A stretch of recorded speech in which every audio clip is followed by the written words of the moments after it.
آج میں اپنی گفتگو کا آغاز رسول پاک صلی اللہ علیہ وسلم کے مبارک فرمان سے کرنے جا رہا ہوں، جس کے اندر یہ موجود ہے کہ رسول پاک صلی اللہ علیہ وسلم نے فرمایا کہ اگر کوئی شخص ان 4 راتوں کے اندر جو بھی دعا مانگے، اللہ تبارک و تعالی جل جلالہ اس کی ضرور دعا کو قبول فرماتا ہے۔ ایک جمعے کی رات ہے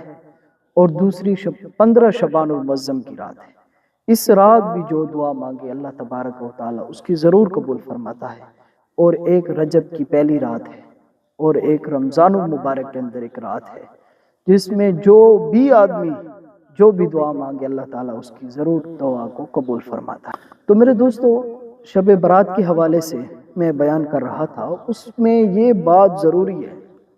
کہ جس رات اللہ کی اتنی رحمت امت پر چھما چھم برستی ہے،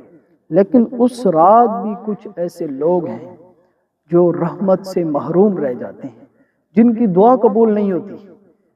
اگر آپ کا نام بھی اس فہرست کے اندر شامل ہے جن کی اس رحمت بھری رات کے اندر بھی دعا قبول نہیں ہوتی، تو ضرور پہلے سے اپنا اس لسٹ سے نام کو نکلوا دیجئے۔ میں حدیث مبارکہ پڑھ کے آپ کو سناتا ہوں۔ امام احمد بن حنبل نے اپنی مسند کے اندر یہ حدیث پاک لائی ہے۔ ام المؤمنین حضرت عائشہ صدیقہ طیبہ طاہرہ رضی اللہ تعالیٰ عنہا نے فرمایا کہ نبی پاک صلی اللہ علیہ وسلم نے فرمایا کہ میرے پاس جبریل علیہ السلام تشریف لائے اور انہوں نے مجھے یہ خوشخبری بھی دی کہ اللہ تعالیٰ اس رات 15 شعبان المعظم کی رات آپ کی امت کے اندر بنو کلب کی جتنی بکریاں ہیں، ان پر جتنے بال ہیں، ان جتنے بالوں کے برابر آپ کے امت کے لوگوں کے گناہوں کو معاف فرما دیتا ہے۔ اگر یہ خرابیاں یا رسول اللہ صلی اللہ علیہ وسلم، اگر آپ کی امت کے لوگوں کے اندر یہ خرابیاں موجود ہوں تو اللہ تعالیٰ ان کی طرف نگاہ رحمت نہیں فرمائے گا۔ ان میں سب سے پہلی بات ہے کہ اگر کوئی مشرک ہوگا تو اللہ تعالیٰ اس کی طرف بھی نگاہ کرم نہیں فرمائے گا۔ دوسری بات، اگر کوئی شخص کینہ، بغض، حسد کسی کے حوالے سے رکھتا ہے تو وہ بھی یاد رکھے اللہ تعالیٰ اس کی بھی اس رات دعا کو قبول نہیں فرمائے گا۔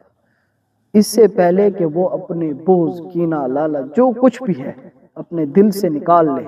پھر اس رات جا کر اس کی بھی توبہ قبول ہو جائے گی۔ کہ کوئی قطع رحمی کرنے والا ہے، اپنے رشتہ داروں کے ساتھ تعلق کو توڑنے والا ہے، اس کی طرف نگاہ کرم رب کریم نہیں فرمائے گا۔ اور شراب کا عادی، یہاں تک کہ وہ اپنی شراب نوشی سے معافی نہ مانگ لے صدق کے دل کے ساتھ، اس وقت تک رب کریم اس کی طرف نگاہ کرم نہیں فرمائے گا۔ پھر فرمایا والدین کے ساتھ قطع تعلق کرنے والا، کہ والدین کی بات نہ ماننے والا، والدین کے ساتھ برا سلوک کرنے والا، والدین کو بالکل چھوڑ دیا ہو، ایسا شخص جو نافرمان والدین ہے، اس کی طرف بھی رب کریم اس رات، رحمت بھری رات، نگاہ کرم نہیں فرمائے گا۔ تکبر کی وجہ سے اپنے کپڑوں کو ٹخنوں سے بھی نیچے رکھنے والا، ایسے شخص کی بھی اس رات جو ہے بخشش و مغفرت نہیں ہوتی، اللہ تعالیٰ اس پر رحمت کرم نہیں فرماتا۔ اور چغل خور آدمی، اس کی طرف بھی نگاہ کرم نہیں فرمائے گا۔ اور بے گناہ قتل کرنے والا شخص جو ہے، اس کی طرف بھی رب کریم اس رات، رحمت بھری رات بھی نظر کرم نہیں فرماتا۔ مشرک شخص، کینہ رکھنے والا شخص، قطع تعلق کرنے والا شخص، شراب کا عادی شخص، اپنے رشتہ داروں کے ساتھ قطع تعلق کرنے والا شخص، تکبر کی وجہ سے کپڑے لٹ کرنے والا شخص، اور چغل خور اور بے گناہ قتل کرنے والا شخص، یہ تمام ایسے گناہ ہیں جس رات اللہ تبارک و تعالی جل جلالہ کی رحمت چھما چھم لوگوں پر برستی ہے، اس رات بھی اس کی بخشش و مغفرت نہیں ہوتی، اس رات بھی اللہ تبارک و تعالی جل جلالہ اس پر نگاہ کرم نہیں فرماتا۔